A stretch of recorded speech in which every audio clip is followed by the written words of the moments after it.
Hey, it's Conrad Thompson, and you're listening to Something to Wrestle with Bruce Prichard. Bruce, what's going on, man? How are you? I'm just absolutely wonderful. It's a beautiful day in the neighborhood, by God. Hey, have you seen the new Mr. Rogers promo with Tom Hanks? I've heard enough about it that I feel like I've seen it, as a matter of fact. Being a beautiful day in the neighborhood, that kind of brought you back there to it, didn't it? Yeah, absolutely. I thought, well, that's pretty random that he would say it like that. I wonder if he saw it. It just had such an effect on me as a child. Well, we hope that WWE, when you were growing up, had an effect on you. And that's why you're tuned in here to Love to Know. This is always a fun deal here on the show. This week, our topic, whatever you want. Now, we took to social media, and if you haven't been following us there, you definitely need to be. For instance, on Twitter, it's at Prichard Show. We posted this week at Bruce Prichard is answering all your burning questions, and our hashtag Love to Know episode. Leave your questions here. And as we're talking right now, Bruce, we've got more than 500 responses. People are really ready to pick your brain. Are you ready? Well, I'm about as ready as I can get. There's not a lot to pick there anymore, Conrad. It's, some people think it's fried. Yeah. I mean, I can't really argue that. I would have argued it a year ago, but these last 6 months, yeah, it's probably a little mushy up there. Well, Huh? Oh my gosh. All right, well, let's get to it. John Alba, great friend of the show, wants to know, has there ever been one specific storyline or specific character that Bruce takes more pride in than any other and having been instrumental to its success?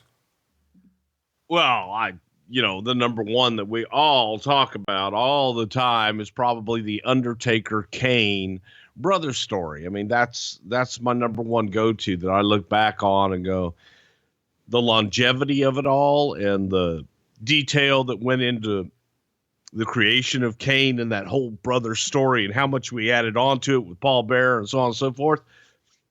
But I'd have to also throw in the second place that we don't talk enough about, I think, is in a lot of respects kind of the creation of the JBL character and that whole story with Eddie Guerrero and just the building of taking JBL from what he was as Bradshaw and the APA and how people saw him very one-dimensional in creating that character as well and working on that.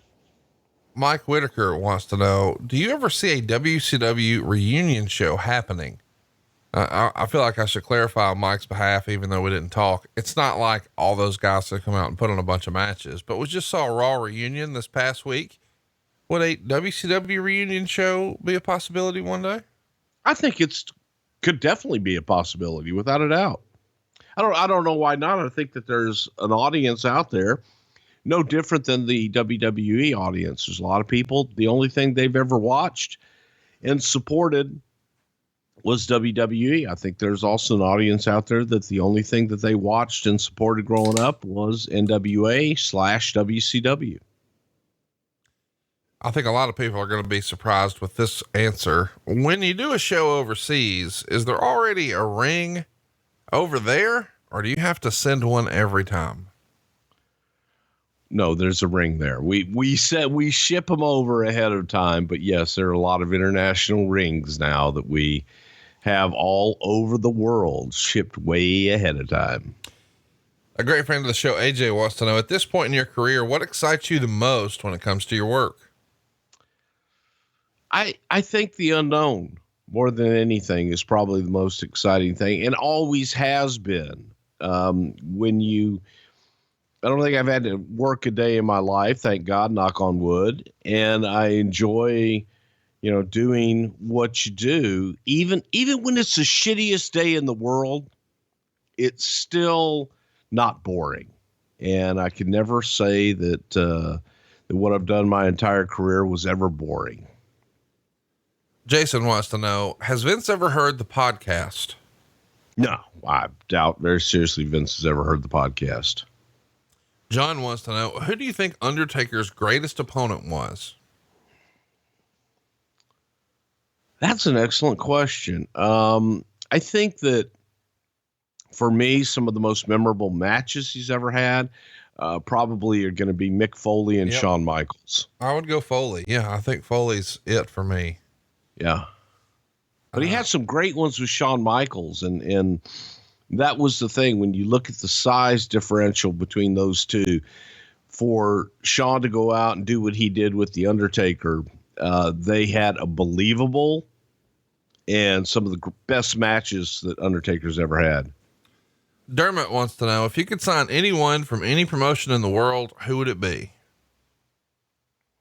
Well, any time frame? No, I think he means current. And let's, way back when you were first learning about him, before, he was at NXT, you were on Something to Wrestle saying Matt Riddle is going to be the man. And this is years ago. But you saw something in Matt Riddle. And now, of course, we know Matt Riddle is with NXT, bro. Is there anybody else out there that is floating around that you think, man, he'd be great? Unfortunately, I don't get as much.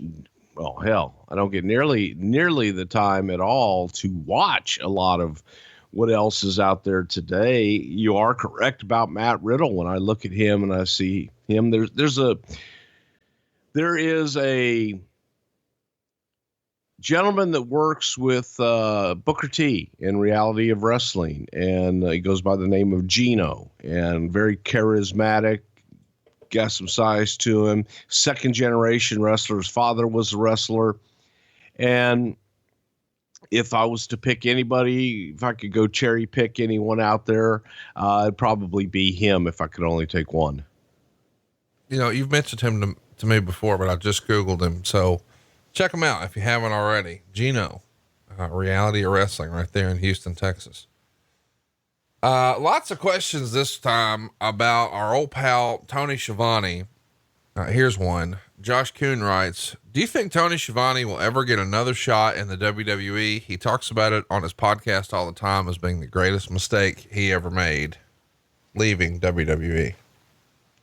Well, I cannot sit here and say, no, because you never say never in this business. And I think that you never say never in this business. So for Tony, I think that you never know what might happen. I would love to see him back there at some point, but I don't know. And Tony made his decision way back then, and we all screw up. Trust me, I know. I've got enough screw ups for all of our lifetimes, but time will tell. And again, you never say never. I am a perfect example of that. Well, and maybe Eric Bischoff is too. And Dan Oldfield writes, during the Monday Night Wars, if Bischoff had called and offered you big money to jump, would you have gone? Probably. The answer is no, but it probably would have depended upon the mood I was in that day for me to try it on and listen to it and examine it. There were days when you would be just so tired and just so frustrated that you'd say, I'd rather be anywhere but here. When you're able to look back on it, say, I probably wouldn't have gone anywhere, but it never happened. And I can tell you that Eric and I have had discussions where I've said, what about me, asshole? Hey man, you never called me. And Eric thought that Pat Patterson and I were the two people that would never leave. Right. So he never did, but I probably would have thought about it, but I don't think I would have gone. Lenny Bakken, great friend of the show, wants to know, what's been the biggest change in the WWE from when you left in 2008 to today? Oh, man. Well, we're not going to get into much today's stuff, but I will say this. Just the growth of the company and the unbelievable, there was a time where if we wanted to do something or we had a idea that we just did it, we just did it and figured it out as we went along. And now there are just so many departments and qualified people to take care of every aspect of a business plan and actually put a business plan together.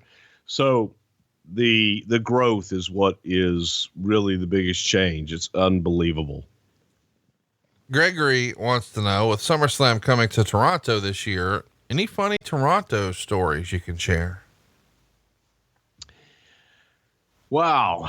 I remember when we ran the Sky Dome for WrestleMania 6 in Toronto, they have a hotel that is connected to the Sky Dome. And if you have certain hotel rooms, you could actually watch whatever was taking place in the Sky Dome from your hotel room. And during a baseball game one time, there were a couple people having sex in their room that they zoomed in on and was like, oh my God, those people are naked and having sex. And people in the stadium had binoculars on them and so on and so forth. So we booked all of the rooms that had the view of the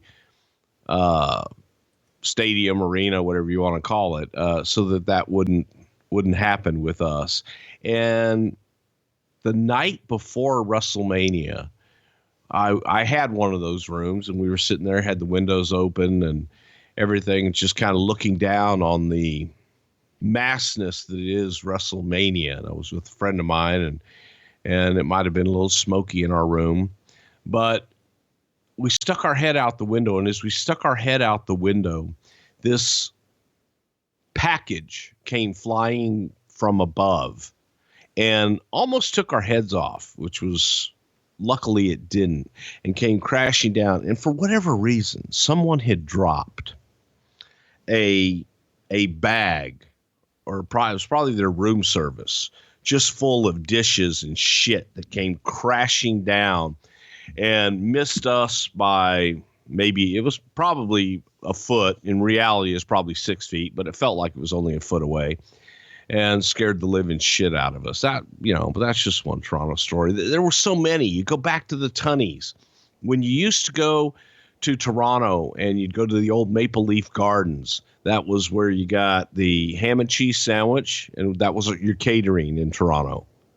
Jack Tunney would have these really shitty ham and cheese sandwiches made for everybody, but at least he had some food for you.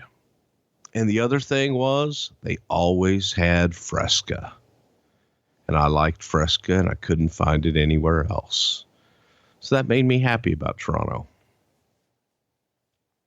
Here's a fun question. We get lots of Mount Rushmore questions in wrestling, but this is a different take on one. And, you're gonna have to do some thinking here. Mick wants to know, who would be on Bruce's Mount Rushmore of the worst wrestlers of all time? That covers a lot of ground, man. Let's see. Because you're saying like worst human being or worst wrestler, or just whatever you want. Like cringeworthy. Oh boy. Bulldog Brower. Okay. Dick Brower from way back when. I have no idea how he drew money anywhere. Different time, different place. But he was god awful.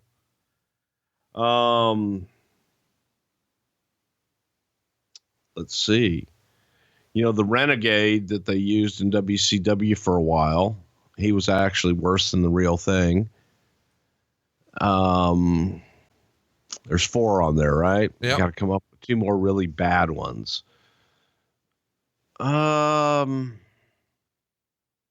ever see Rufus R. Jones work?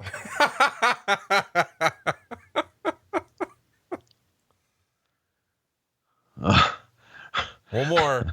You can ask the champ about that one.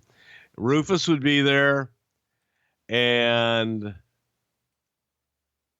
probably the last but not least, please don't email me, man, because I don't care. You were a horrible wrestler.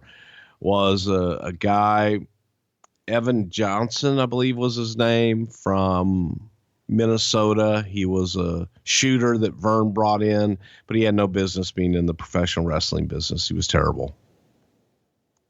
Wow. And he's probably number 1, the worst. That's a name I don't even know. He's the guy that wrestled Dick Slater, and Dick he kept taking Dick down, and Dick was the booker and the champion. So Dick said he would work with him because it was like, okay, Dick was going to try and get a match out of him. And after the match, Dick was so pissed off, he came in and Dick slapped him down in the dressing room afterward. And to go even further into it, it's like my brother told this story on one of his reports, and Dr. Tom reports, and he took quite an exception to it and emailed Tom back and forth disputing the story. But everyone that was there, with the exception of Evan, tells the same story, that Dick kind of basically slapped Evan, and Evan didn't do much. And there were people in between them immediately. But it was not a fun scene. And Evan, his professional career only lasted a few months. He just never got it. Just did not get the business, did not understand the business in any way, shape, or form. Crimson Mask wants to know, we know Tony has seen it because he talks about it all the time, but has Bruce ever seen the baby's arm? Unfortunately, I think yeah. Daniel wants to know, do wrestlers get paid when they appeared in magazines like The Wrestler or Pro Wrestling Illustrated, etc.? Hell no. Derek for real wants to know, who smoked the most Mary Jane? I always assumed it was RVD, but I may be mistaken. Well, I got to tell you, man, I think RVD probably holds the record these days. Back in the day, man, the big cat Ernie Ladd smoked about, I mean, everybody did. It was the relaxation choice of a lot of guys. The big cat Ernie Ladd, let me tell you something, Prichard. There's nothing wrong with having a big bag of weed in the back of your car. I did. Roddy Piper did. There were a lot of guys that did, but Ernie Ladd smoked a lot of dope, man.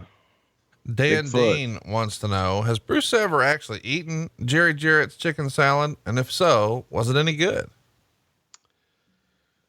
The answer is no. And your next question would be, well, would you, Bruce, if he made you some chicken salad?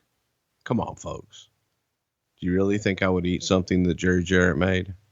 John Gardner wants to know, if you could change one thing about your past in the wrestling business, what would it be? That's right. One thing. Yeah. I was telling this story to somebody the other day. I probably would not have walked out on Bill Watts when I was like 18 or whatever age I was at the time. Here was the deal. We were doing a show in Houston. It was a big show, and I was the ring announcer. And for the big shows, Bill used to bring in Boyd Pierce to announce the main event. Well, I'm a cocky kid, man. I had all the answers. I knew everything. I'm a fucking star, man. I'm the ring announcer at Houston Wrestling on Friday nights. And I would take great exception to him bringing in Boyd to announce the main event, because that was, in many ways, my payoff was to announce these huge main events.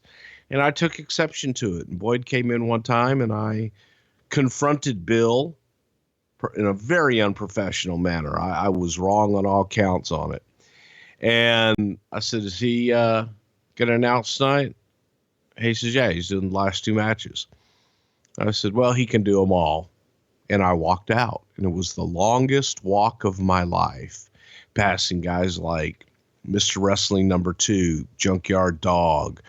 It was terrifying, but if I was going to go back and one little pivotal thing that I wish I could take away, that would be it. That's not surprising. It's the same story you've told me before. Lots of questions this week about this. This one comes from George. How do you think Sid's softball team is doing in 2019? Well, hell, he's had enough practice. I would imagine it's pretty good. Have you ever seen Sid actually play softball? No, I've never seen him actually show up for Raw either, though. A lot of us haven't. Chris wants to know, if Matt Hardy had Jeff's it factor, would he have been a long-term world champion? And do you think someday he'll be an ideal fit in creative or as an NXT instructor? I find Matt Hardy to be very creative, and Matt was always the one that we thought was going to make it, and just because of his temperament in a lot of respects. Jeff has the charisma. Jeff has that crazy it factor, but I do believe that Matt Hardy has a tremendous mind, a little different, but he has a great mind, and he will find his place in the business when he's done actually taking bumps and being in there. If Ricky Steamboat stuck around long-term in 1991, how likely is it we would have seen him feud with Ric Flair? I think eventually, if they both had stuck around, that you would have gotten there at some point. Why not? How much professional jealousy was there between Austin and Rock during the Attitude Era? And had Vince learned from the Brett and Shawn fiasco and tried to take extra care to avoid another situation like that? Well, first of all, I think that it was a lot of professional respect there. No matter who you are or what profession you're in, when someone is doing, similar or close to what you're doing and you're both on top, that there's always going to be some professional jealousy to a point. So in looking at that, I think that both guys knew the other one was there, but they needed each other. They needed each other to get over to the level that they got over. I dare say that Rock may not have been the Rock if he didn't have Stone Cold as a foil, and vice versa. They made each other and complimented each other so well that, yes, there was professional jealousy, but more than anything, it was out of respect. Looking at him going, yeah, this guy could take my spot. According to the rumor and innuendo, Bret Hart and Jake Roberts were going to work a feud after WrestleMania 8. If Jake had stayed with the company and this feud would have happened, could it have been the best of Jake's career? And I don't know. I wasn't there for WrestleMania 8, but it definitely would have been. I think that it would have been a hell of a thing to get Bret over as a babyface, and it would have been a hell of a deal to take Bret to the next level at that time in his career. Good friend of the show, Bad Money Slim, writes in, Shelton Benjamin or Colonel Robert Parker? Well, I'm only going to assume what I think they're asking. And I couldn't tell you about Shelton Benjamin. Okay. I can't believe everybody knew what that was right away, because I didn't get it until 3 questions down.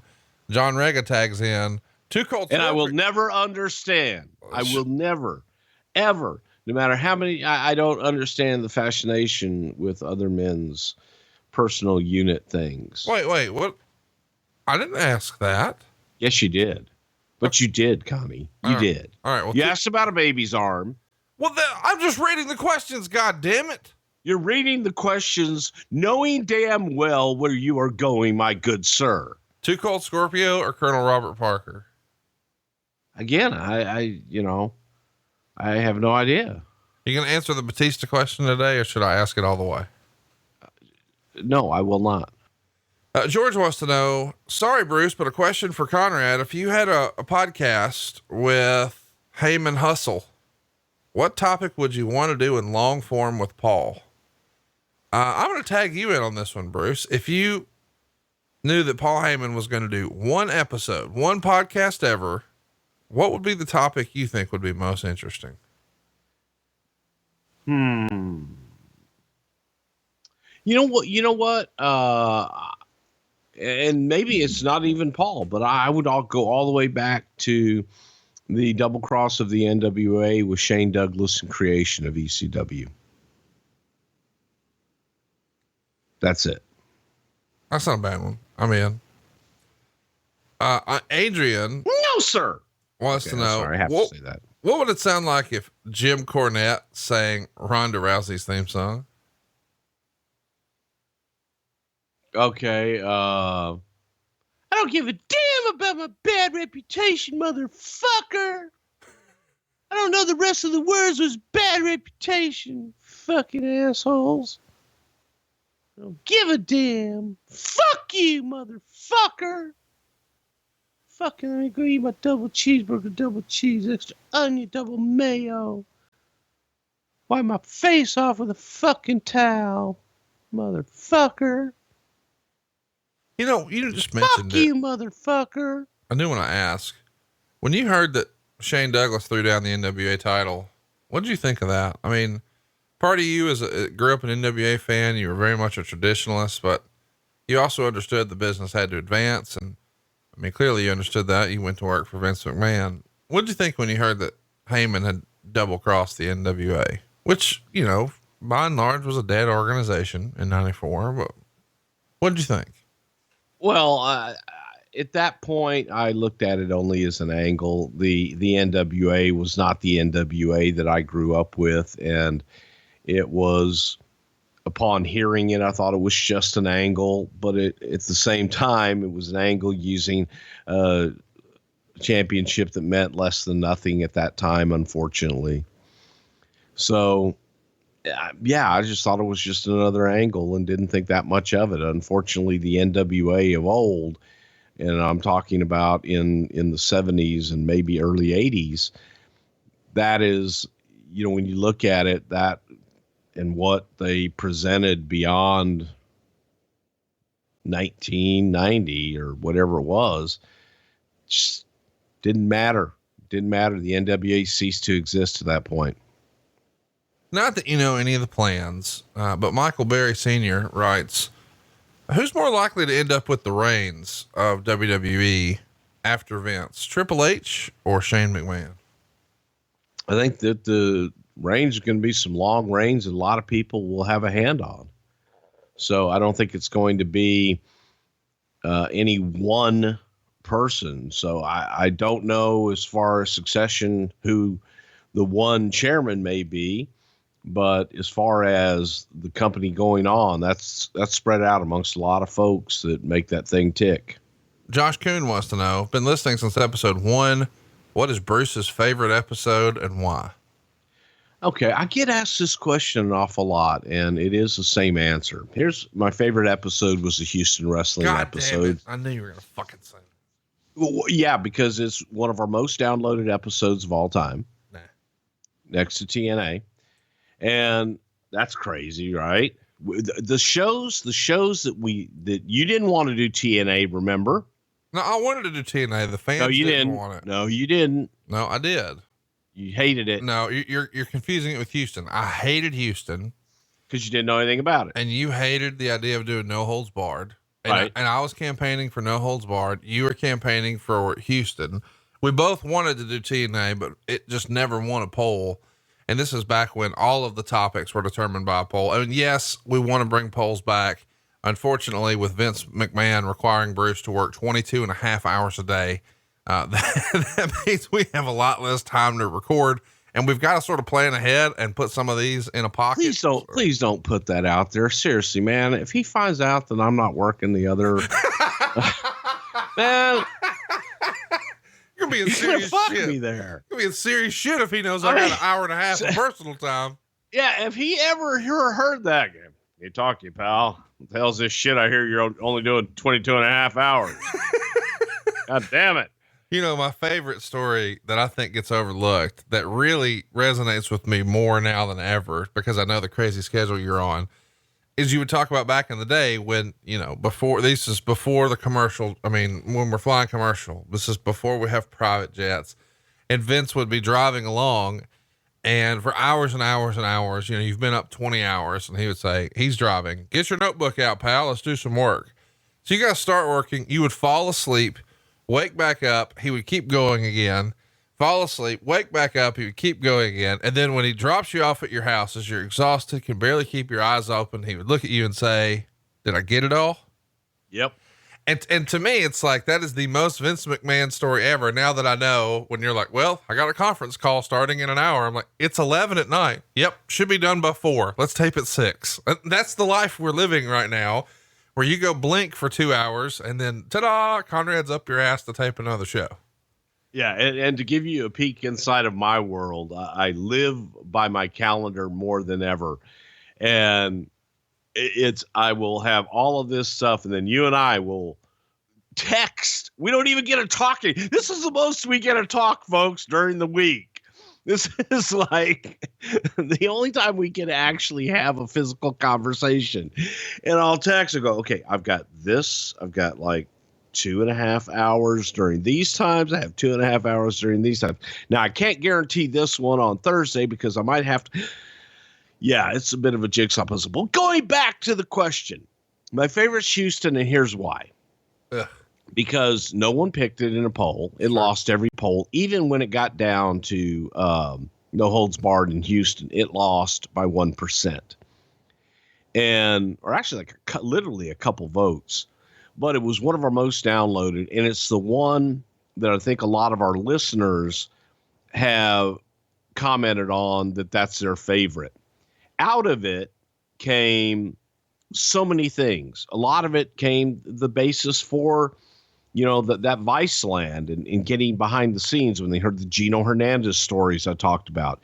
And some other projects in the works that from that one episode created so much outside and beyond the podcast that it was my favorite. And it was because it was just the way that I got in the business and my love for the business and the origin of it all. I think my favorite is the Jim Cornette one, just because we had recently changed the format on the show where it was less freestyling and more of a real research format. That probably started with the Vader episode, but I'll never forget you were at that little conference table in my office as I'm working on the format for Jim Cornette.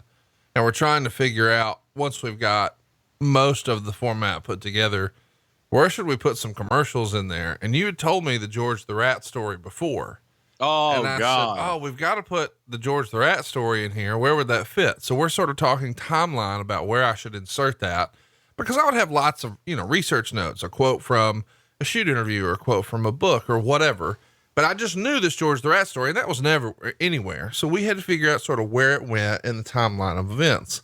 And once that was done, I looked at you and said, hey, what if we say that George died of mesothelioma, and it is the hardest I've ever seen you fucking laugh ever, to the point that I think you actually fell on the floor in my office out of the chair laughing. It was the most extended period of laughter I've seen you do until we had that train sponsor a few months ago.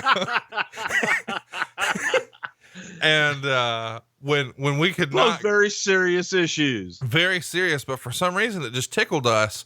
And we were laughing so hard about the train thing that we had to stop. Like, you had to go to the bathroom and pee. But when we got going again, and I just tried to power through and transition that Ron Simmons was jumping off the train because his contract was not renewed. We lost it again and tried to keep it together. So to me, the placement of where we're going to put the ads and how we would just get the other one tickled, those are my favorite episodes. Yeah, that's definitely true. That's what people tend to pick out, but they remember, so it's good. Lots of fun questions here about, the one that got away. Charlie Thrower wants to know, when Bruce was signing talent, whether it was for WWE or TNA, who was the one that got away? I don't know if it was so much that he got away that he just didn't want to leave, and that probably Sting is one. And that was a big one that we just never got when we wanted him, and almost to the point where it became kind of a game and became, okay, well, his deal's coming up in such and such a time, he can talk again. It's at least time to say hello. So, Sting is probably the big one that never got there.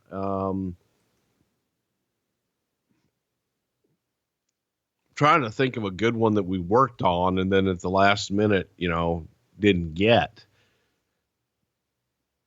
But I would have to say just Off the top of my head, Sting was that big one. He was the when you were at Moby Dick. When you were at TNA, did Dixie ever try to sign Goldberg? She said, she would mention his name from time to time, but beyond talking about it, no. Brandy wants to know, what is Bruce's go-to coffee order? Oh God. The large, I don't know all this vente, lente, dente bullshit at fucking Starbucks, but here's what I like is I like 5 shots of espresso, cappuccino thing, easy on the foam, like a little tiny bit of foam with cinnamon, and 5 sweet and lows.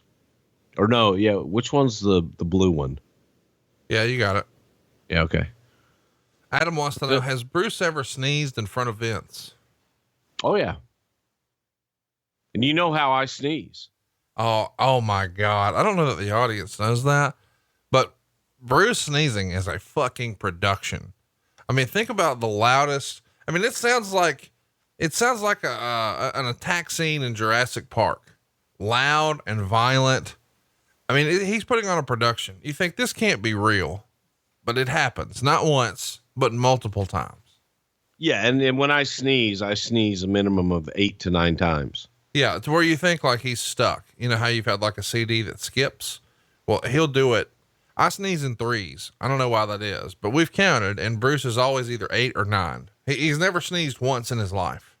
No. So when that happens, does Vince have a fucking aneurysm? No, he puts the shield down. Oh God. So he just holds up like a notebook and. No, he has an invisible shield he pulls down. If this were video, you would see me with my index finger and thumb holding it up in front of my face and acting like I'm pulling a string down. He legitimately pretends like he has an invisible shield. Yeah, but it doesn't pretend. He's got an invisible shield. He's Vince McMahon. You don't know. That's the best. So there's a super Billy Gunn fan, and he calls himself Billy Gunn Fact. I don't know if you've seen this, but his entire Twitter is just this one. There we go. When Billy Gunn lost to The Rock at SummerSlam 99, is it true that the entire arena started chanting, "We want Gunn" during the main event, but they had to silence the audio? I don't believe so. I've never heard that in my life. That's so great. Chris wants to know, when Bret Hart defeated Ric Flair to win his first title, why wasn't this saved for a pay-per-view or at least televised? Of course, he's talking about the win in Saskatoon, which made its way to VHS, but it wasn't a televised match or on pay-per-view. Well, it was at a television taping, and Vince was ready to make a move and wanted to increase live events. So that's what everything happened was on pay-per-view. Everything happened on pay-per-view. We wanted to create the illusion that, hey, more happens in house shows, more. It don't just wait for the pay-per-view, folks. A lot can happen at any time. In addition to that, Rick had some health issues that were kind of unknown, and Vertigo. Thank you. I was sitting here trying to think of what the hell it was. Rick was having bouts of vertigo, and we needed to get him checked out. So, you never felt it. I don't think he ever felt it or ever had issues with it in the ring, but he definitely was having some issues, and we needed to give Rick a rest as well. So let's do it right now. Kevin, friend of the show, wants to know, had Roddy Piper stuck around after WrestleMania 3, do you think the company could have gone with him at WrestleMania 4 instead of Macho Man Randy Savage? I don't think that Vince ever would have put the championship on Roddy. Roddy was so unique, and in many ways, putting the championship on Roddy, in my opinion, would have hurt Roddy, would have hurt the attraction. Because now you got to beat him. I was never wasn't a fan of Roddy being Intercontinental Champion. I just was never a fan of Roddy being champion because he was just so special and so unique. Todd wants to know, what was the most painful bump Bruce ever took? Anything from the Ultimate Warrior. Dan wants to know, if either of Bruce's kids wanted to get in the wrestling business, would he encourage or discourage them from doing so? I try not to discourage my kids from doing anything. And my whole life, from the time I was 4 years old, all I wanted to do was be in the wrestling business. And my whole life, from the time that I would tell everybody that I wanted to be in the wrestling business, I would be told, it's a pipe dream, kid. 1 in a million make it, and it ain't going to be you. So I was discouraged by 98% of the people in my life, all throughout my life. We're not just talking, a couple years here or a month there. This was my whole life, which is probably what drove me to succeed. So my kids have at times expressed a desire to get into the business. So I take them down to Booker School and I say, hey, go get in camp and go give it a shot. And they've done that a few times, but I haven't taken it beyond that. So I wouldn't discourage them, but I don't know that I would necessarily encourage them to be on the road. But then again, the business has changed. So it's not what it used to be. So if they wanted to do it, I'd help them.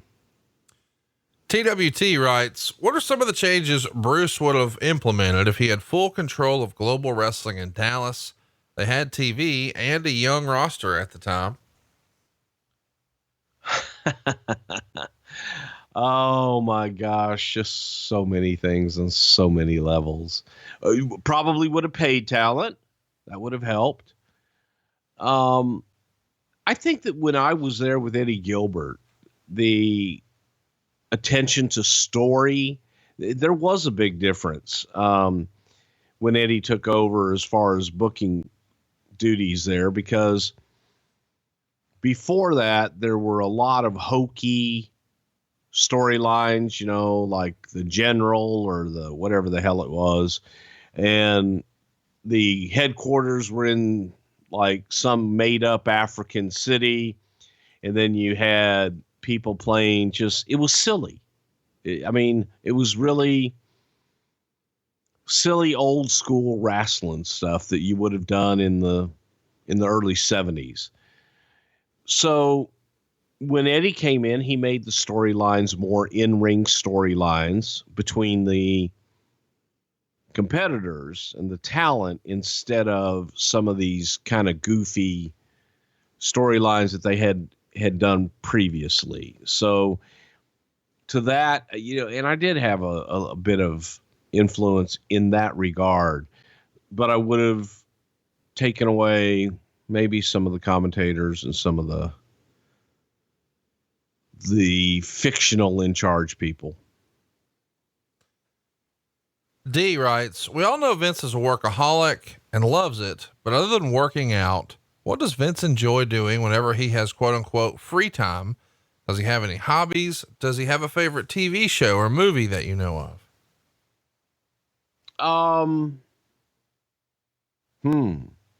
Well, as far as TV shows, yeah, right now, what the hell is he watching? Right now, he's found Deadwood, so he loves Deadwood. It depends, really depends on what he has time to do. There's not a whole lot of free time. I know he enjoys going to the gym. Does that count? I know that, you told us he likes Deadwood, but what's his favorite longest running weekly episodic television show in history? Monday Night Raw. Lots of questions about this. Tons. Any chance Brother Love could ever pop back up to win the 24/7 title on Raw? I'm pretty sure that Brother, you didn't hear about him getting cremated? No, I didn't hear about it getting cremated, but I did see friend of the show, Pat Patterson, and friend of the show, Gerald Briscoe, have a run. And I'm sure that's why everybody and their brother, I mean, like every third question this time, why can't Brother Love win the 24/7 title? And Big Brother Love would have to take a bump. Why the hell? Why you want me to take a bump? I'm not taking any bumps. I'd like to see you take a bump. I can count on one hand, I think, the number of times that I was on Raw. I introduced Steve. I did a Bret Hart interview. And I think that's about the only, and the Raw 25 anniversary. That's why, people go, oh, you behind the scenes. Yeah, I did a lot on Raw, but in front, Brother Love, I only remember those 2 times. There may be more, but those are the only 2 that I really recall. Jeff Mello wants to know, are superstars allowed to bring anyone backstage with them when they come to work? Has Vince ever had to kick anyone out? Yeah. Back in the day, we kicked everybody out. No one was allowed to bring anybody. If you work at McDonald's, are you allowed to just bring your wife and your kids and, hey, hang out here, honey, while I make the burgers? Why is it okay to bring people to work when you are in the wrestling business but I just don't think that's a place to bring your friends and family to work. We're working, and especially at television, because the backstage area is a live set and you're constantly shooting things. And if you've got people just standing there gawking at your stuff that are not a part of the show, or God forbid they get hurt because of something that you're doing backstage, it's dangerous. And in the old days, it was locked down a lot, much more so than it became in later years. And, Vince likes to preach a family oriented business, and that's what it is, but it's a pain in the ass for those of us that have to work around it. Adam wants to know, how long would Harley Race have remained king if he hadn't gotten injured? And why was Haku the right person to put the crown on? Well, Haku was part of the Heenan family, and Haku was someone that we were looking to make a singles run with. Tonga Kid had recently left and gone home, making Haku a single. So it was a way to elevate Haku and hopefully try to make him a single attraction with the Bobby Heenan family. And it was a natural going from Harley to Haku because of the Bobby Heenan tie. And man, I think that, look, if Harley Race could walk right now, Harley Race would probably still be in the ring. Yeah. Thoughts and prayers for Harley Race. He's going through a tough time right now. As far as his physical health, I don't know that that's been reported a ton, but if you're out of the loop, add him and his family to your prayer list. He's in a bad way right now. My Destiny has a weird question. Have you ever accidentally walked into a set or locker room to have a discussion and seen something you weren't planning for? Seen something I weren't planning for. I mean, there's the famous gif of me at TNA walking into a live pre-tape and catching myself and walking out. But,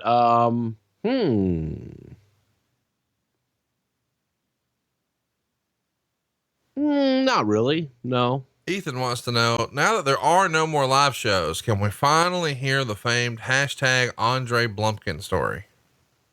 No. Adam wants to know, is there heat between, because live shows are on hiatus. Okay. They're not dead. Okay. Hiatus. Hey, you want to do one, the afternoon of SummerSlam?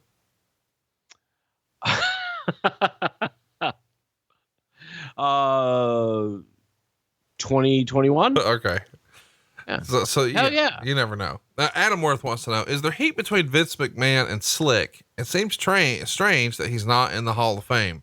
I do want to mention, that I know why he's not in the Hall of Fame for 2016, 17, 18, or 19. He's in the concussion lawsuit, but predating 2016, why do you think Slick never got a look in the WWE Hall of Fame? Well, I think Slick will eventually be in the WWE Hall of Fame, and he's one of those, I don't know of any heat at all. I think that Vince and Slick always had a great relationship that I knew of forever. The Doctor of Style. Vince loved the character and loved Ken Johnson. So I am not aware of any heat in any shape or form. Here's an interesting question. Do the referees have to provide their own uniform? Yeah, they got to have a referee shirt as part of, just like the boys have to have their own gear. How do they do that? I mean, does everybody just agree, hey, we're all getting it from this store? I mean, that seems like something the company would say, hey, we need these to, match. So here they are. Well, you're going to laugh at this. I don't know. Yeah. I think that they go to Referee Gear Is Us. Oh God. And they get all their shit. That's where I would go. Sure. Referees Are Us. Referee Stripes Are Us. Gary Dinsdale wants to know, he's pretty fired up about it. Can you tell us who? How do you know he's fired up about it? Did he call you? Let me just read it. Okay. Okay. Can you tell us who the fuck wrote those epic WrestleMania and SummerSlam guitar themes? It wasn't Johnston. So the way he just threw the fuck in there, I felt like he's pretty fired up about it. I could be wrong. Which ones is he talking about? The old ones? That was Jim Johnston, man. He says it wasn't. Okay. Well, he's fucking wrong. You're fucking wrong, pal. Oh, fuck off. Who the fuck do you think you fucking are? Yes. I love you. Fucking Jim Johnston, you fuck. Tim says in a previous Love to Know. Who the fuck? Fuck you, motherfucker. That wasn't even a Jim Cornette one.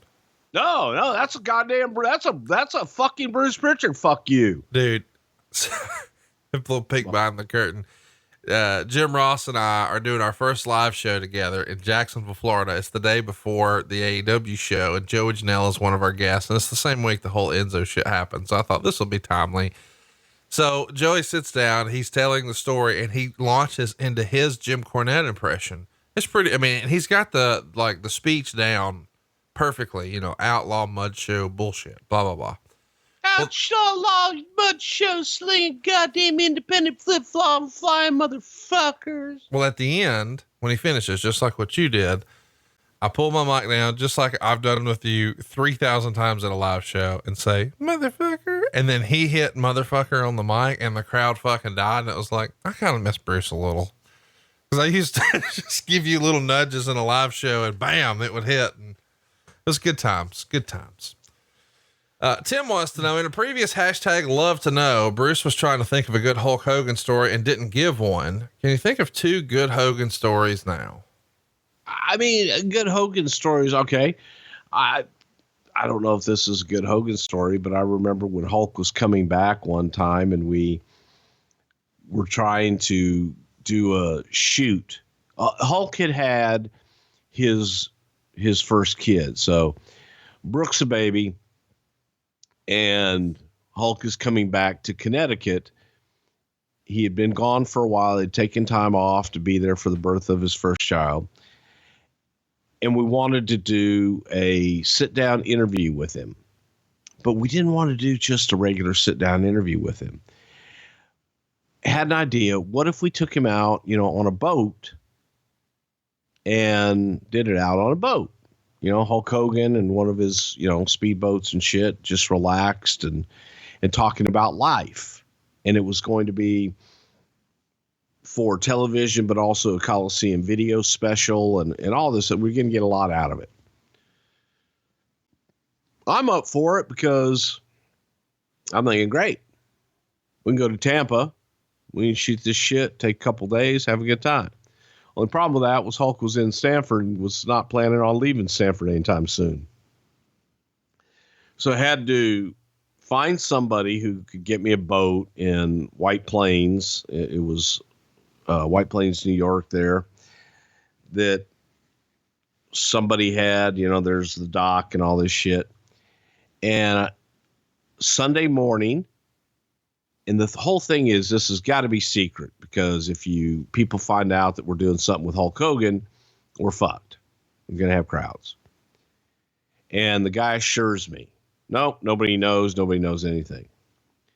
We come pulling up, and Hulk has Linda, and she's got the baby, and they've got a stroller, and they want to come out on the boat too. You would have thought that it was a 4th of July fucking parade. There were so many people there lining the streets. And this is just as we're pulling in, trying to get to the dock, to get to the boat. And you can't move, and people are in the street, and they're all like, oh my God, Hulk Hogan. They're banging on the car. He's ready to plow through everybody and everything and just go home. And had to talk him. Then we had to, it's like we get to the dock. There are people in their boats trying to get a glimpse of him. And when we go out, because I wanted to go out, the guy says, I'll get you out of here. And we get on this big Scarab, and he guns it like in the no wake zone. And he guns it, trying to get away from everybody, which everybody else guns their boats. There's Linda holding on to the baby, and Hulk going, whoa, brother. And it was just one of those days that I wanted to crawl in a hole and just die, because I knew when I got back, first call was going to be to Vince, and the next call was going to be from Vince to me. And it was absolutely ugly. We finally had to call the Coast Guard in and have the Coast Guard go out and get people away from our boat because they were too dangerously close. Just trying to take pictures and shit. I mean, back in the day, man, with Hulkster, that poor son of a bitch couldn't go anywhere. You know, it's hard. How are you going to hide that? Well, Matsuda knows what's up. He says, for as long as Bruce has been in the business, for having worked with Bosch and Watts and McMahon and Dixie Carter and even Court Bauer, he produced greats like Hogan, Flair, Austin, Rock, Cena. What he wants to know most of all, what he would hashtag love to know is, given all that experience, how big's Batista's dick?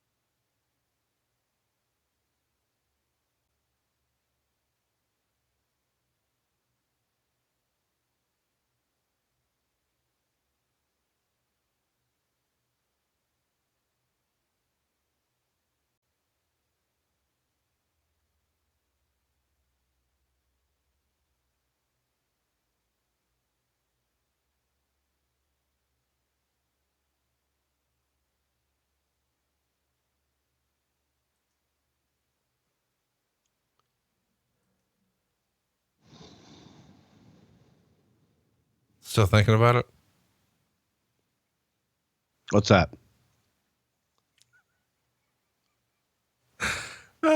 Scott wants to know, after hearing about WWE signing Bischoff and some other occurrences this year, I would like to know, why is Vince McMahon personally trying to ruin Conrad Thompson? When does Vince McMahon plan on starting a mortgage brokerage company in Huntsville, Alabama? Okay, I'm not supposed to say this.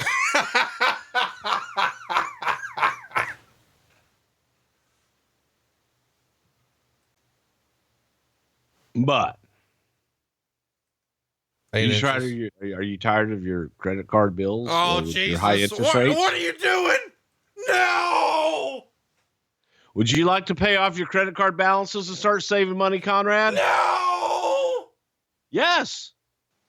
A great question here. This is something I would ask. Jason Ingen wants to know, for the King of the Ring 94 show, since Vince was at home recovering from neck surgery, does he actually have to call his cable company to order and pay for it? Or is there another way for him to watch it since he's Vince McMahon? Of course he paid for it. So you got pay-per-view. That's how you order pay-per-view. You call your local cable operator and order pay-per-view. Be sure and get there early. Don't miss out on all the action. King of the Ring live. Jared wants to know, what's one WrestleMania main event you wish you could have changed the outcome for, or the whole match completely? Well, Let me take a guess. WrestleMania 17, Austin doesn't turn heel. I wouldn't have turned him heel there. And that is one. That's a big one. WrestleMania 8, I know you weren't there, but would you have fantasy booked what so many other fans did, Flair Hogan instead of Hogan Sid? No, because it died everywhere else. I agree with what they did there. I guess, let me put it to you this way. No, you are correct. I would have booked that match and let it die there versus booking it in house shows beforehand. The Talking Taker podcast wants to know, can Bruce give us a good Lord Alfred Hayes story? Well, my favorite Lord Alfred Hayes story is we used to go out a lot during the week. When I was at the studio in my early years all the time, and Alfred and I would go to this little place. It's not there anymore, called Bugby and Brownell. And it was kind of a neighborhood bar. But this one evening, we found a couple of wenches, as Alfred would call them. Oh my gosh, wenches. Wenches. And they took us across the street to a new bar, and I think it was called the Black Goose. And I got introduced to this shot, the lemon drop, which is ice chilled vodka. And they would take a packet of sugar and take a lemon, and you would put the lemon on the sugar. You would bite the lemon, and then you would shoot the vodka. And it tastes like a lemon drop. Well, I like lemon drops. And I liked those a lot. And Alfred really liked these lemon drops. And we had already been drinking quite a bit. And the next day, I get a phone call. Hello, Bruce. Would you happen to have any idea where my vehicle might be? Oh, no. And I'm like, Alfred? You left before I did. Oh dear. Did I drive? I said, unfortunately, yes. He walked around his apartment complex a couple times before he found his light sky blue Lincoln Continental parked across 6 parking spaces, kind of diagonally, 3 blocks away, and a little crooked. And he was just so happy that he found it. I said, did you have a ticket? He says, oh no, maybe I'll have one when I get back. I said, you didn't move the motherfucker? He goes, I just wanted to find it first. Alfred was great. I mean, Alfred was just so much fun because he lovingly called women wenches. I guess that's a term of endearment in England. At least it was to Alfred. If you were a wench to him, you were a beautiful young lady. I'm going to try that here at the house later. See, yeah. I'll let you know how. Hey, Megan, you wench, get in here. Yo, wench, come here. And see if it works for you. I think it helps if you do it with a British accent. I was going to say. Let's hear the British accent. I can't do that. Come on. Yes, you can. You do a Southern accent. You know, you're from New York and you talk like them Yankees and you put on this Southern accent, sure, hillbilly fucking thing for the podcast bullshit. Do a fucking British accent. Yeah. I don't know that I can. Yeah, you can. Come on. Megan, you wench. Yeah, there you go. Hey, tally ho. I'm not calling her that. Bino Long writes, on the May 12th, 1997 Raw, when Rob Van Dam wrestles then enhancement talent Jeff Hardy, Jeff looked very young and hadn't really been well enough known. With the laws concerning underage workers coming into effect in different states at this time, it does lead me to a legal question as far as Vince is concerned. How big is Batista's dick?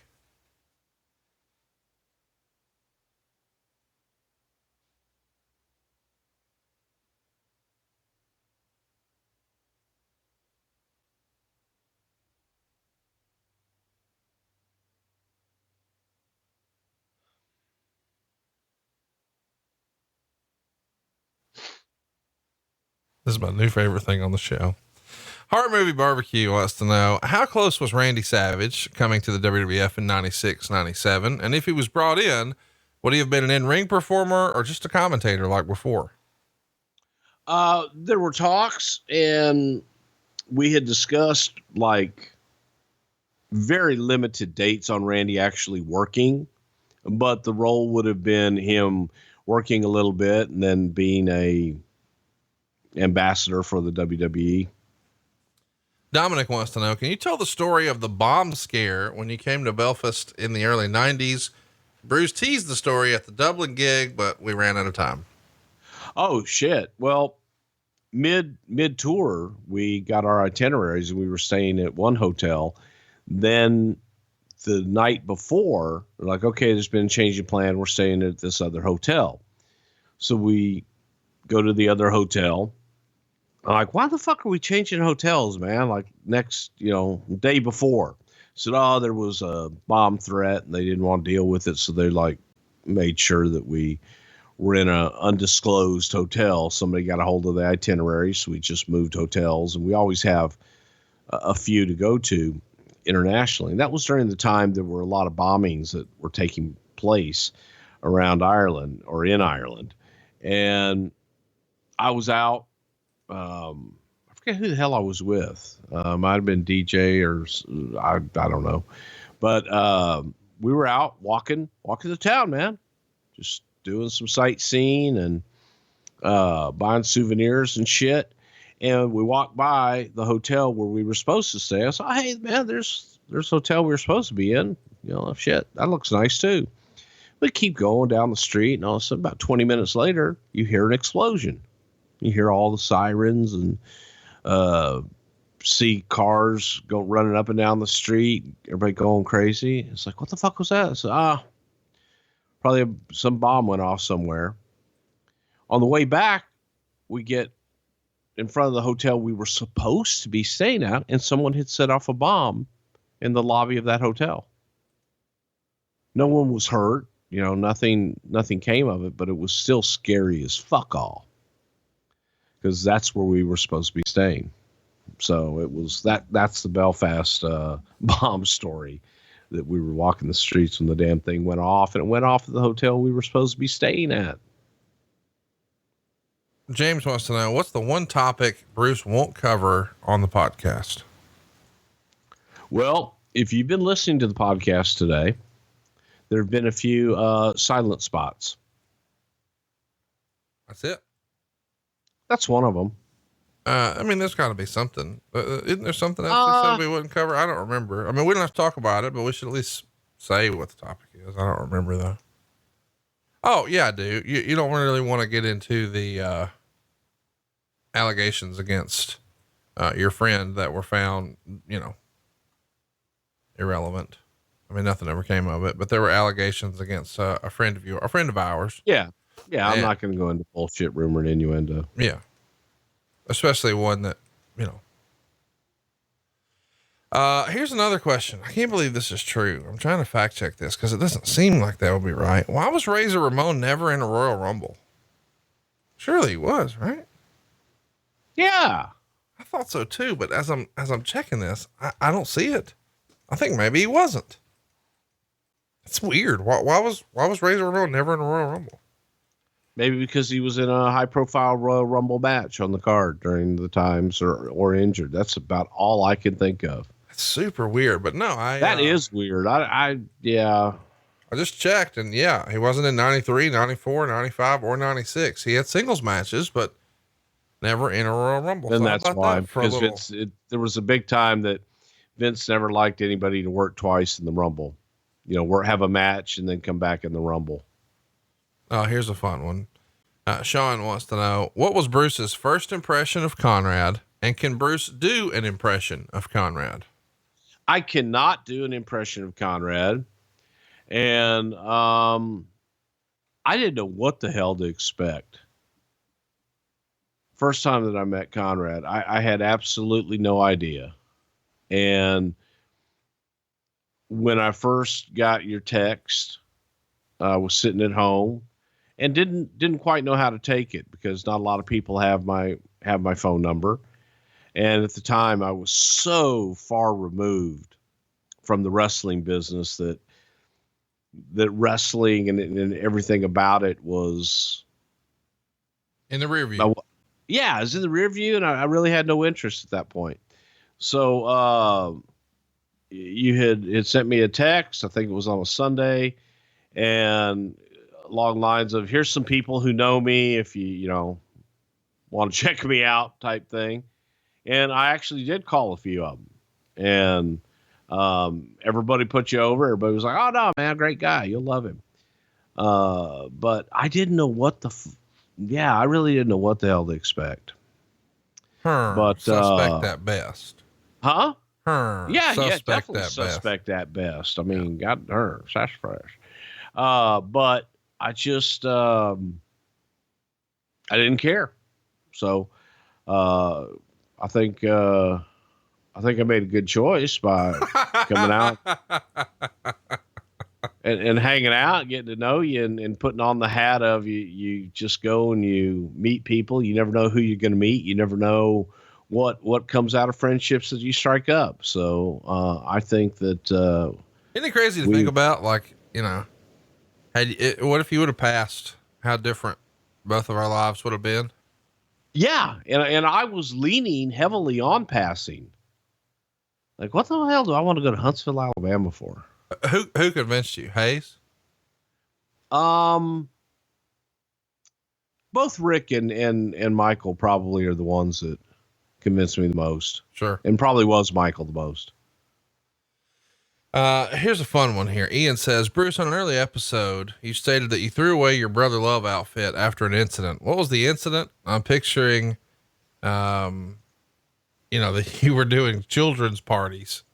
I don't know that that's ever the case, but chat me up. You did tease that you threw this outfit away, sort of Jack Briscoe style, off the bridge into the ocean. What made you say, man, fuck this, and just throw it into the water? As we speak, Conrad, tell you what I'm going to do. I'm going to find what's that thing called? Twitter. Okay. Yep. Did Twitter changed their shit on computers, so it's really hard to navigate. Mine's still the same. Mine's different. Okay. And I'm typing here. Here's why. And I'm going to put a picture in here. Okay. This is, the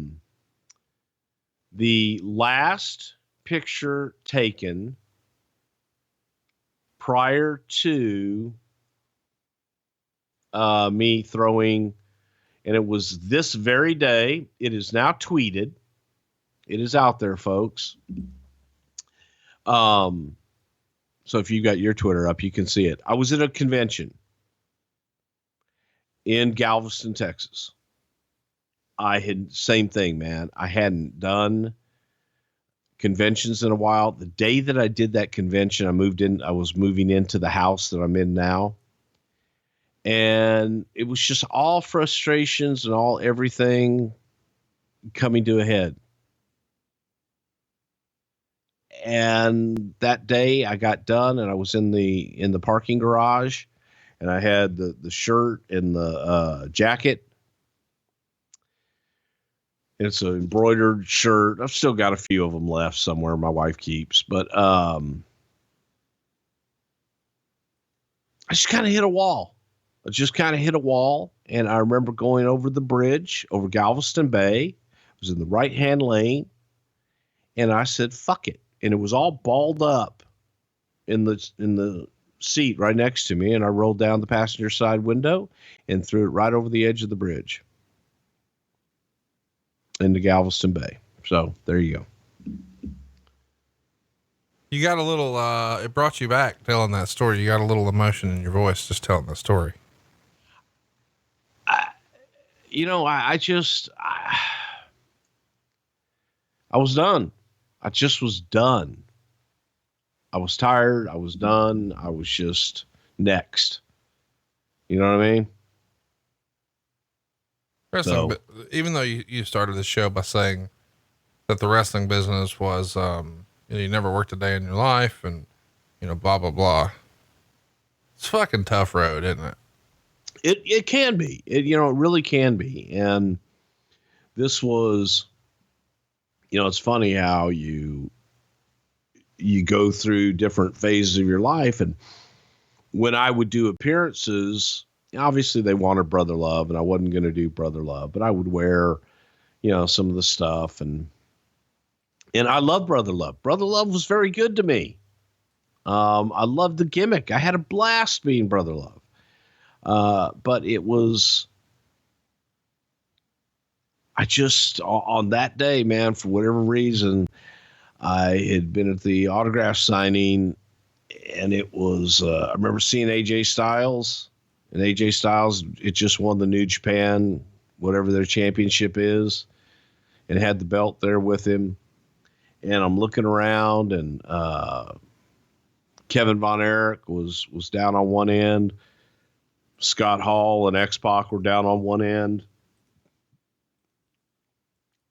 But it was that scene from The Wrestler to me, in my head. That's what it was. Right.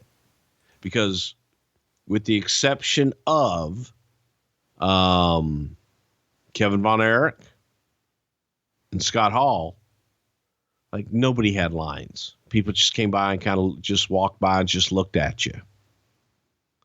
And just kind of, I'd hit a wall. I'd hit a wall in life. I'd hit a wall in everything, and was done. And that is the only picture I have of that day. And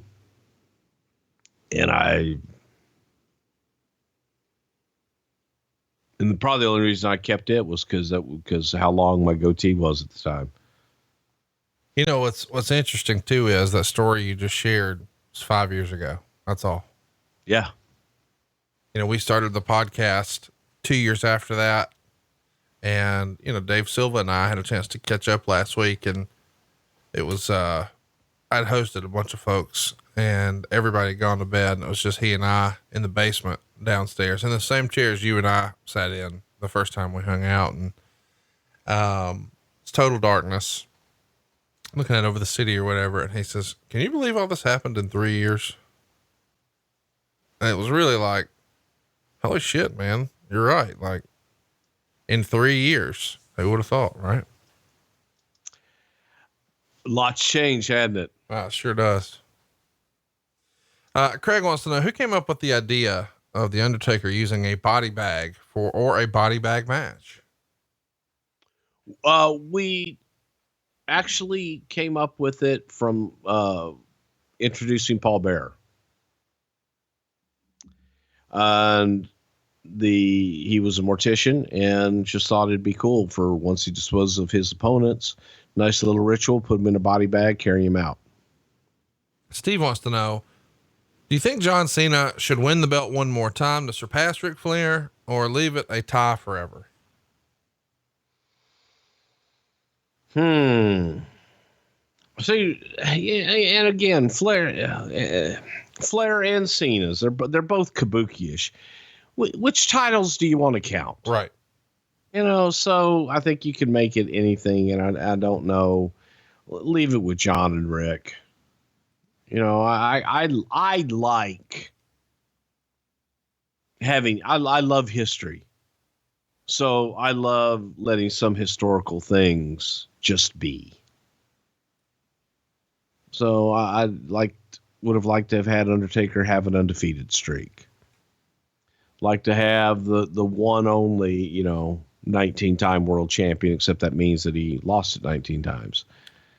Never understood the thinking, but still at the same time, you know what I mean? I would like some shit to just stand for a while. Pra wants to know, does Vince know about your Vinceisms like chocolate titties? And if so, what does he say? I don't know if he knows about chocolate titties, but he definitely knows about all the others. Yeah, I mean, he knows you do. I do him to him. Sure. I mean, if I'm, especially when I used to produce Vince a lot, I would do his part as if he would do it. With his voice, his mannerisms, everything. Dan wants to know, have you sold your life story to anyone yet? And if so, which actor should play you? Now, I know you haven't, but I do like the question, which actor should play you? What do you think? Oh, everybody goes to that Philip Seymour guy that's dead. Yeah. And I said that once on a show. Somebody said he's dead. And I said, I know. I thought like that's why you wanted him to play me. Dig him up. Boom. It's Bruce. Yeah. Same. But no, serious business. What do you think? Who should it be? What do you think? Val Kilmer? Val Kilmer could do it. Yeah. He's not as good looking as I am though. No, of course not. Oh yeah. The Aquaman guy. This is a tremendous question. You're going to love this. Dallas Henry wants to know. Just, you know.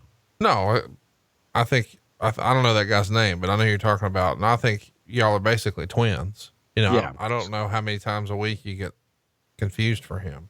A lot. In the 98 Royal Rumble, Foley comes in as 3 different characters. Does he get paid 3 times as much as someone who came in once? No, actually only gets a third. Yeah. Each time. Yeah. Yeah.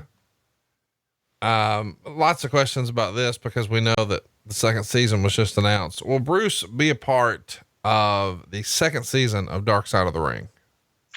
I will not. Well, not yet. I mean, but realistically, that's probably going to be something that WWE's contract would preclude you from doing, right? I mean, that seems reasonable. Most likely. Yeah. But you never know. You never say never. We've answered this a few times, but Mark Wilson, who says he's a hardcore listener, doesn't actually listen. Conrad, I've asked a few times, but I'll keep trying here. Could Bruce explain why Ric Flair wore his knee pads around his shins? I never understood why. It totally defeats the purpose of the knee pad. The answer Rick would say is minuscule calves. He thought his calf muscles weren't big enough. They weren't impressive enough for him. So he wanted to cover them with the knee pad so you wouldn't see his chicken legs. That's not me saying that. That's the Nature Boy, Ric Flair. Minuscule calves. It's the only time I've heard him say minuscule, but it's always in front of the word calves. Yeah, but it is, skinny legs. But at the same time, he still pulled them up during the match.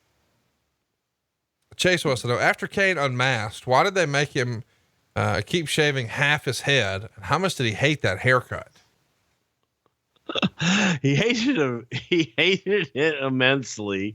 Not as much as his wife did. I thought it looked cool. And yes, it was my idea. And yes, I did that to him, but I thought it was cool. Eric wants to know, what is Bruce's most prideful spot he's booked or produced? And what is his worst? So is there one thing, one particular, not a storyline, but a moment that you booked that was your favorite? And then what was your least favorite? One of my favorites is probably the Shawn Michaels collapse with the post-concussive syndrome stuff way back when, before we knew what the hell, any of that stuff was. And least favorite, there's so many of those.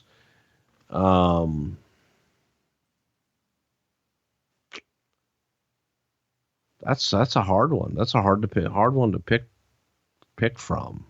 I just don't even know. Ross wants to know, do you think Indianapolis will ever get another WrestleMania? It's a much better city than it was in 92, and it now has one of the better NFL stadiums. I think it's got one of the best NFL stadiums, and it's one of those stadiums that we always talk about that would be great to hold a WrestleMania in. I think Indianapolis, right now, with the way the WrestleManias and everything go, it kind of needs to be a destination city where there are a lot of other things to do. Like Tampa's close to Orlando, the beach. It's got a lot of different attractions and activities. So, but that's not to say that Indianapolis couldn't be in the running, because it is a beautiful stadium. Another question here. I know Bruce wasn't there for most of 91. This is fun though. At WrestleMania 7 and at SummerSlam, why did Elizabeth and then Stu and Helen respectively have such shitty seats. Now, as a reminder, I know that this is going to get some criticism from Bruce as a question, but these days, whenever we're showing someone in the crowd, they always reserve seats, like either behind the announcers or underneath the hard cam in the front row. But way back in the day, they had like lower level seats, not like front row floor, but out in the crowd. Is that just a director choice based on, hey, this is the look we need? Or do you think you guys had actually sold those seats by that point? No, because you don't want them distracting from the matches going on in the ring. But now it's okay if they do? No, they're not always out there the whole time. Now they're just put out there for one or two matches, and that's it. Match, yeah. So Stu and Helen would be out there all night long, and if they're sitting front row, depending upon where you are, people knew who they were and were constantly coming up to them, and it just took away. It was a distraction. That's why. Will wants to know, I'd love to know what Bruce's favorite type of gimmick match was.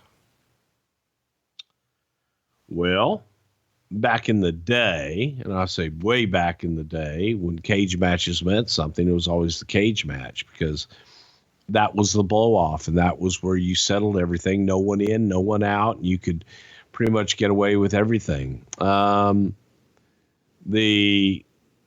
not a big fan of a lot of gimmick matches. So that's what made the cage so damn unique. Now I think when you look at it, I've really grown to enjoy the Hell in a Cell, just because it's got a unique concept to it, and I think it's pretty cool. I think a lot of people are going to be disappointed in your answer here. Brandon wants to know, over the years, viewers at home would always see a shot of the wrestler in the ring, looking up the ramp at various stages of the match. What were the performers looking for or at? It would happen a lot during rest holds, after big spots, or during pins. Was there someone by the stage giving cues to the performers? Now, what were they looking at? I don't understand the question. Well, I'm going to give the answer here. Brandon, they were looking at the Jumbotron. They wanted to see themselves on TV.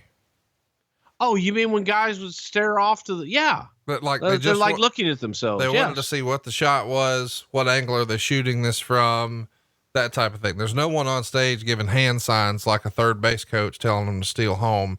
They're just watching them set. They wanted, hey, what shot? They're looking at themselves. Yeah. Well, and not necessarily in a vain way, but hey, how are we shooting this? Do I need to snug that up a little bit? Do I need to sail more this direction, or that? Does it look good on TV? Not, hey, how's my hair look? I mean, maybe some guys do, but you know what I mean? Like, they're trying to position themselves properly for the camera. They're looking at themselves. Yeah. In the mirror with, yeah. All right. Kevin wants to know, okay, Bruce, you said you never watched ECW because it's in the bingo hall, but then last week you said you and JR wanted to hire Mick Foley because of the great work he did in 95 in ECW. Both can't be true. Which is it, Bruce? He sent us tapes of it. Dane William wants to know, why was Bill Dundee? What the fuck? Fuck you with your goddamn question. Motherfucker sent us tapes of this shit. You think I'm going to sit there through a fucking ECW show? God damn. Now, in fairness, that's part of it, is the tapes that Mick Foley would send us. Years ago, I ordered a pay-per-view, and I won't say what month it was because it would give it away. But I told Bruce, I said, hey man, this match is going to be awesome. We got to watch this. This is hyped up, blah, blah, blah. So I order the pay-per-view, fire it up. We get about halfway through and he says, fuck this, I'm going to bed. So I believe Bruce when he says, I ain't sitting through ECW, I ain't watching that, because I've tried to make him watch new, different stuff where they were doing some stuff that maybe Bruce disagreed with philosophically. And the response was, fuck this, I'm going to bed. Yeah. Yeah. Fuck that shit. Dane William writes, why was Bill Dundee never brought in by WWE despite having an enormous wealth of experience and knowledge from running Memphis with Jerry Lawler in its glory and being a top face there for decades? He was also an agent and on-screen manager for WCW, but never the WWE. What's up with that? Well, Dundee did come in and have a cup of coffee, met with Vince, and Vince just wasn't impressed. Dundee had a style of booking that worked really well for Memphis and different territories. Some would say in the South, a little bit more Wild West. I always thought that Bill Dundee was a tremendous booker, although when you look back, hindsight 2020, Bill's expertise, he hot-shotted stuff. So it's if you want your territory to get a boost in the arm and you need to hot-shot the territory, Bill was your guy, man. He could do it, and he had a great mind. But I don't know that Bill ever lasted longer than a year. Maybe sometimes he could stretch it out into 2 anywhere. So that was the problem. Vince looking for longevity and things that wouldn't just bump the houses up for 6-8 months and then you're dead after they go away. But again, for me personally, I learned an awful lot from Bill Dundee, and I thought he was had a brilliant mind. But a lot of it had to do with just big hotshot stuff. Sean wants to know, who was the young girl used in Ultimate Warrior's interview segments, including the Brother Love show? I remember her popping up on Primetime Wrestling as well. We get lots of questions about this, where it seems like we're seeing the same fan a lot. And this one in particular is about the Ultimate Warrior segments. Do you remember this little girl? The Amanda little girl that we put the little warrior thing on her cheek? We'll go with that. She was just someone from the crowd. That was, and I don't think, while there may have been people that look like her, or maybe she had come back and someone kept in touch with her, but that was literally a fan from the crowd. Tremendous question here from Mark. Was it ever suggested or considered to have the Mountie enter the arena on a horse? Yeah, hell yeah.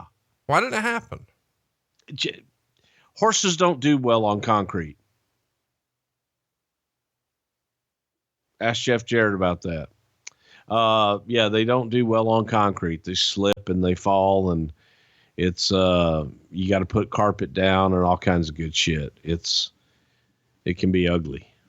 And most of the time when we were around, it was a concrete floor and just, they don't do well on ramps and they don't do well on concrete. Joel wants to know, this is something I've always wondered. Has there ever been a contingency plan in place in case the winner of the Royal Rumble was accidentally eliminated? Yeah. Send Vince down to the ring and blow out his quads. There you go. I knew you were going to say that. Briefly tell everybody what you're talking about in case they're not putting 2 and 2 together. Where the hell were we? We were in Royal Rumble San Jose. Yeah, San Jose, I think. Royal Rumble, and Batista and Cena went over at the same time. And I think Batista was supposed to win. So nobody knew what the hell to do because they both went over and hit at the same time. And so Vince went down to restart the Rumble. And as he went down, he blew out one quad on the way down and got in the ring and couldn't get up because his quad was completely blown. And on the way back, blew the other one out. But he walked back, made it back. It's just incredible. But yeah, that's what you do.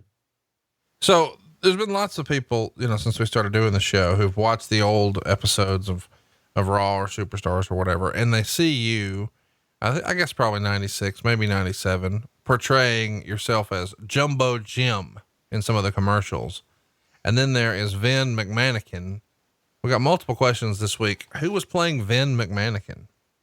Man, I saw him just the other week. I think it was George Germanakos that did Vince, and then I did good old JR, but it was for a Karate Fighter spot, and it was all parodies on things. So I happened to be in the studio when they were shot. They go, "Hey, Bruce, you do JR."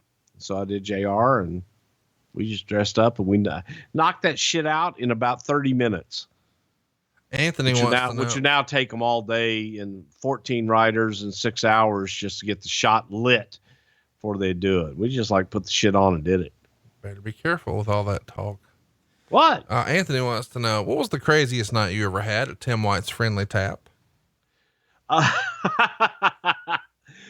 night that I asked if I could take out the light above the pool table. And he's like, oh yeah. No, it's cheap. It was like a Budweiser or Coors light. So it's a sponsored light. So I just get another one from him. And when we took out the entire ceiling. What, when you mean you swung like a pool cue at it? No, we swung a person at it. I think it was actually Layfield. And so when the feet hit the light and took the light out, you and some other guys threw John Bradshaw Layfield at the light. No, this was during an APA vignette. Oh, okay. I thought this was just a random Thursday. No, that was a random Thursday in there. I rebuilt that thing. I don't know how many times. And somehow, some way, Tim White, and I talked to him about it recently. Somehow, some way, Tim White would always find a way to damage big screen TVs that I just didn't know were there. That's weird. And he had some of the finest, most expensive big screen TVs that we allegedly took out that you ever heard of. Yeah, he had 4K back in '98. Yeah, big screen. He had big screen TVs and Sub-Zero refrigerators. So we always used to joke about whenever I'd rebuild the friendly tap, but on this particular night we did end up taking out the ceiling. I mean, I destroyed that place. It was crazy. It was fun though. Friendly tap. Cody wants to know, what was Vince's protein of choice? Chicken. I thought that man was going to turn into a chicken at one time. Ryan wants to know, any good Mike Sharp stories? He was a staple on WWF programming in the 80s and an entertaining heel, but you guys don't talk about him a lot. Mike Sharp was the cleanest man on the face of the earth. He washed his hands probably 200 times a day, would take a shower as soon as he got to the arena, and then he would put his gear on. He would wrestle, and then he would work out. And he would work out all night long. He would do the wheel. He would do squats. He would do push-ups. He would do sit-ups. He would do pull-ups, find a place in the building. And then he would shower. And he would shower for sometimes 30 minutes, sometimes an hour. He would wash himself and then rinse and then wash himself again and then rinse and then wash himself again and then rinse. And he carried, I don't know how many rolls of toilet paper in his bag. He was OCD to the point that he would wash the same body part 50 times or something, like, yeah. And then he would lock the door 30 times or whatever his routine was. He had to do that every day, right? Yes. And so sometimes after his matches, you know, his workouts and everything and his routine would take so long that he actually got locked inside of a few buildings after everyone had left. Mike was still doing his workout and people just forgot about him. And well, shit, his match was over 3 hours ago. He must be gone, because he would go find a place in the arena or in the dressing room or just do his thing somewhere, do his thing. Really, really good question here. This is the type of question we love here on Something to Wrestle. Mikey Taylor writes, a friend and I have had lengthy debates on this topic, and I want to know Bruce's take. When a wrestler is hiding under the ring for an extended period of time and has to take a shit, how do they go about that? He seems to think they would use the fetal position cheek lift technique, while I'm a firm believer in the crab walk position. How much room is under the room for shitting? # love to know. Hornswoggle's got a lot of room. I mean, he could just do the squat and go, but I don't know if anyone else has ever had that issue. It's something you might want to take care of before you go under the ring. But I mean, if you're under there and you got to go, like pinch. Allegedly, when Mr. Perfect had to hide under there once, he took a big old steamer. Well, he's probably that's because he's perfect. David Burton wants to know, it's rumored that Lanny Poffo did a magic trick where he'd make part of himself disappear. Did you ever witness it? Nope. Mason wants to know who was behind the Austin 316 gimmick. I don't think he means in terms of the actual promo, like who said it, but who ultimately pulled the trigger on merchandising it. Well, the merchandise again, you couldn't deny it, because after Austin cut the Austin 316 says, I just whipped your ass.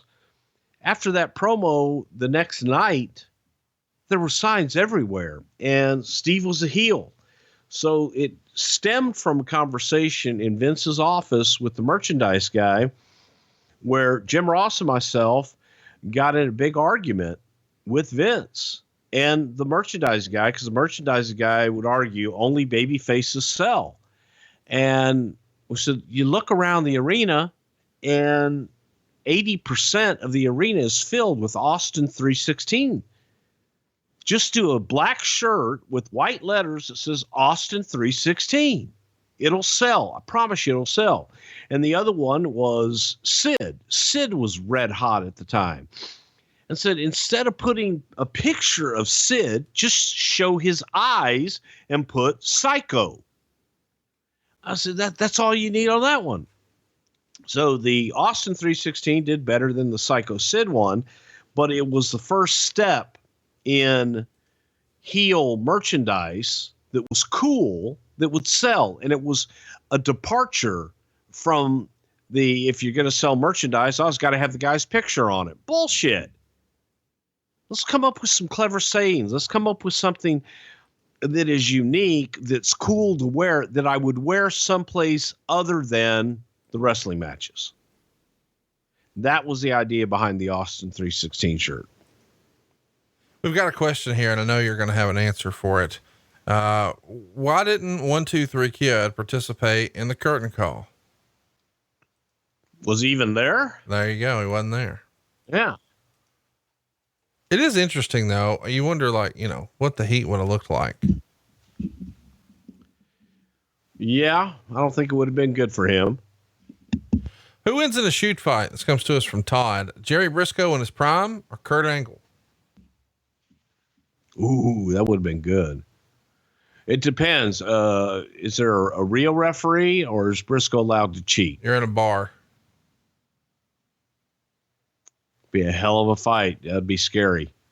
Cody wants Briscoe's mean. Briscoe's mean. Kurt at least has a little compassion. Very little. But it's there. I don't know, man. Cody Daniels wants to know who would win in a shoot fight with Paul Lee and Jim Cornette, and why? Oh my God. That would be what I like to call a pinch fight. I would just kind of see him. God damn, if I have a tennis racket, I'll kill him. If I only had a phone, sir, I will kill you. Lane wants to know what was Bruce's favorite match that he produced. So not a spot, not a storyline, but an actual match. Did you ever do one of those that you can recall being like, man, that's the one?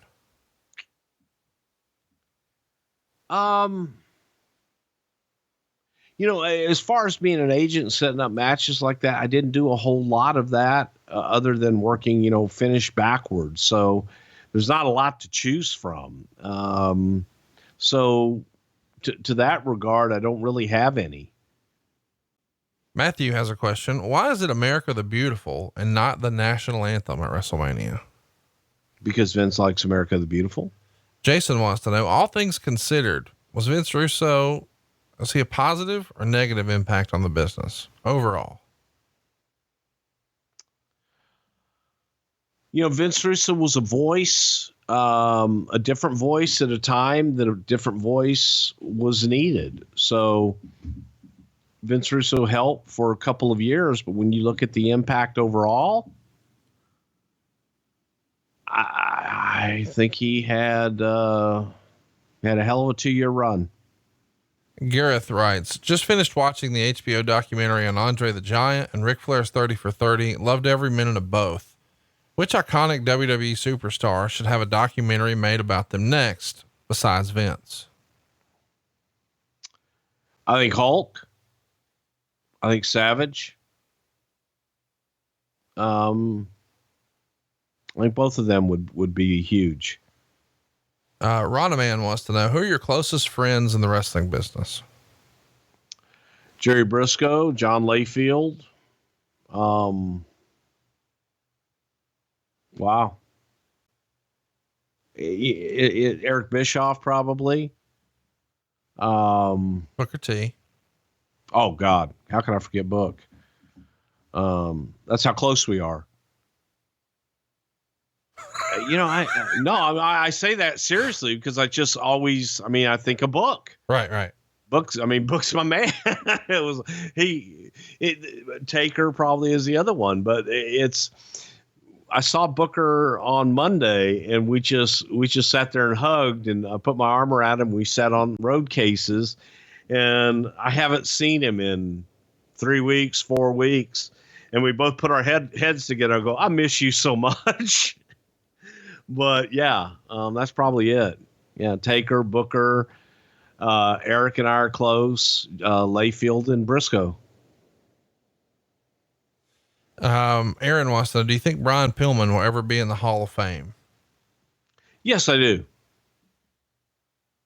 We'll wrap it up with this one.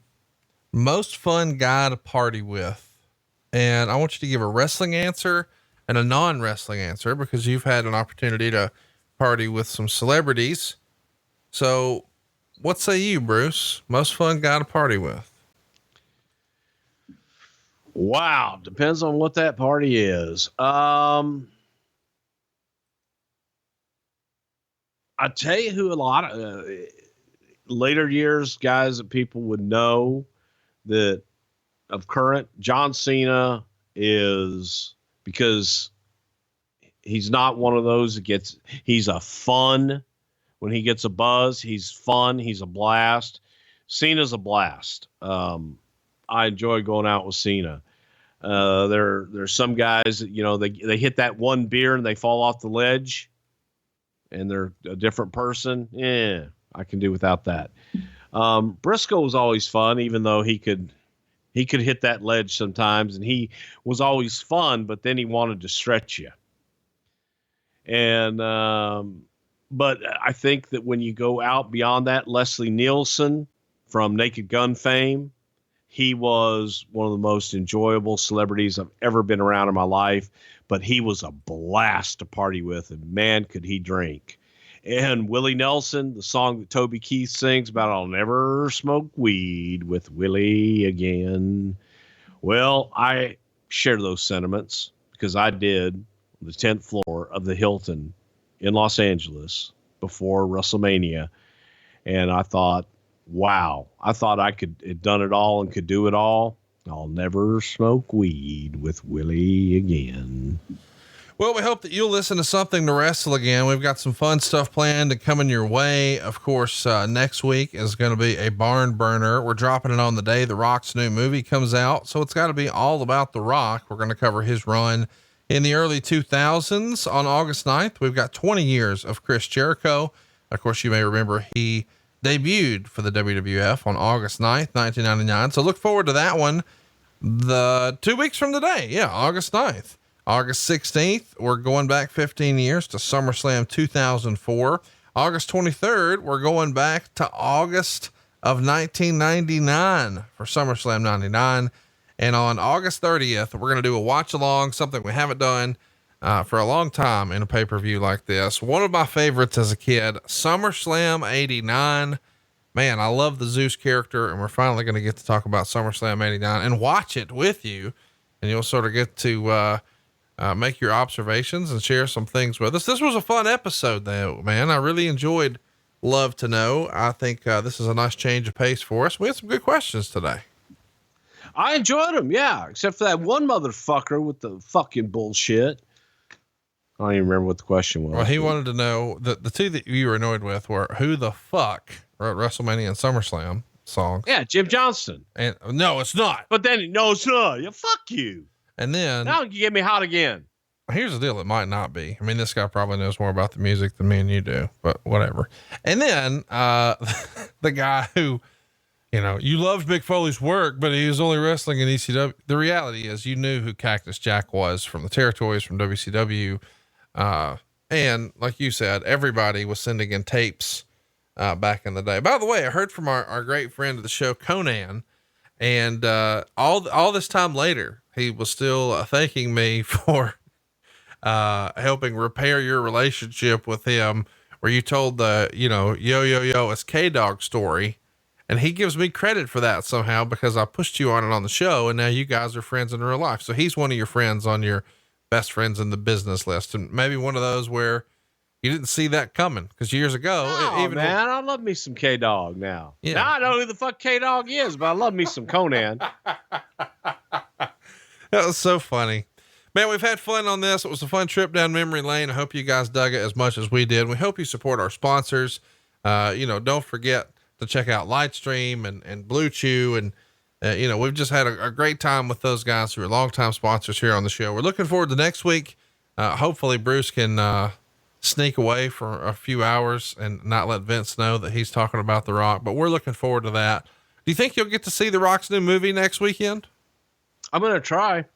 I think everybody else will. Opposite Shaw. Let me give you. I heard the Batista's new movie is good too. I've heard the same thing. I've heard a lot of people say it's really, really good. But that Rock one, it's going to debut at number 1. I mean, everything he touches is just box office. Yeah. Pretty scary. Well, that's scary that we've gone on 2 hours here in this Something to Wrestle episode. We'll look forward to getting with you next week. Tell your friends the Prichard Show is live and in living color every Friday at noon. It's still going strong, baby. He is at Bruce Prichard. I am at Hey, it's Conrad, and we are out of time. We'll see you next week right here on Something to Wrestle with Bruce Prichard. Shaka Khan. How's it going?